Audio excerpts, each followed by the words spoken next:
Baratier, bonsoir. Bonsoir.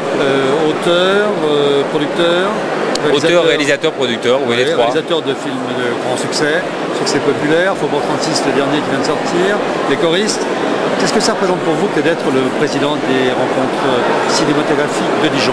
Je suis fier parce que moi quand je venais ici, j'étais tout pas gamin, on va pas exagérer, mais j'ai commencé, j'avais entre 25 moins de 30 ans et je découvrais toutes ces rencontres et pour moi, quand je voyais ces experts, ces réalisateurs, etc., ça me faisait un peu rêver et ça m'a beaucoup motivé de les rencontrer. Et ici, quand on fait des rencontres en dehors de Paris, on rencontre les gens de façon beaucoup plus vraie et beaucoup plus sincère que quand ils sont derrière leur bureau ou dans des tables de réunion dans les grands hôtels parisiens.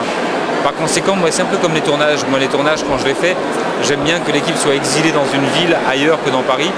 Et également, je crois que c'est le cas aussi dans ces belles villes de province. Ce sont des endroits apaisants. Et quand c'est apaisant, donc par conséquent, c'est bon pour la réflexion. Et puisque c'est des réflexions qu'on a menées, ça s'impose. Est-ce que vous pensez qu'un festival comme celui-là peut être un tremplin pour les films qui sont présentés en avant-première?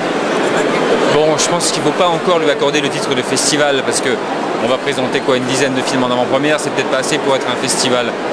En revanche, la vraie nouveauté par rapport à ce qui se passait à Beaune, où c'était vraiment juste un lieu de discussion et de débat, là, toutes les actions que l'ARP a menées pour que la ville soit investie d'images, investie de films, ne serait-ce que par l'exposition, par le concert, par la présentation d'avant-première au CHU, etc., et d'animation dans les quartiers, fait que vraiment on fait venir le cinéma dans la ville, mais en le montrant, et pas seulement en l'expliquant.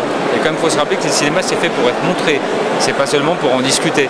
Mais alors, si on peut faire tout ça en même temps, évidemment, en ami, ça va être 3 jours assez riches pour nous. Et si je vous entends bien, vous faites allusion à l'ouverture, là, sur la population, sur les citoyens. Oui, bien sûr, parce que moi, je trouvais quand même anormal d'être accueilli par des villes et qu'il n'y ait pas de, je vais redire le mot démocratie participative, c'est-à-dire qu'il n'y ait pas au moins voilà, c'est la moindre des choses. Ici, il y a des contribuables, ils financent des lieux dans lesquels on va investir. Pourquoi est-ce qu'ils n'auraient pas le droit d'y assister? Ils ne sont pas des professionnels? Non. Moi, je trouve que c'est bien. Et puis aussi, c'est bien de temps en temps, même s'il y a des questions dans le public qui sont peut-être plus néophytes que les nôtres, mais qu'en même temps, on puisse comme ça un petit peu... c'est bien pour l'humilité. Parce que quelquefois, on parle de nos crises à nous, les cinéastes français ont un peu tendance, c'est vrai, à jouer les emmerdeurs, ça c'est le bon coup, mais à pleurer, ce qui est moins bien. Et bien simplement d'avoir entre guillemets des vrais gens dans le public, ça peut un peu nous remettre à l'heure et c'est pas si mal.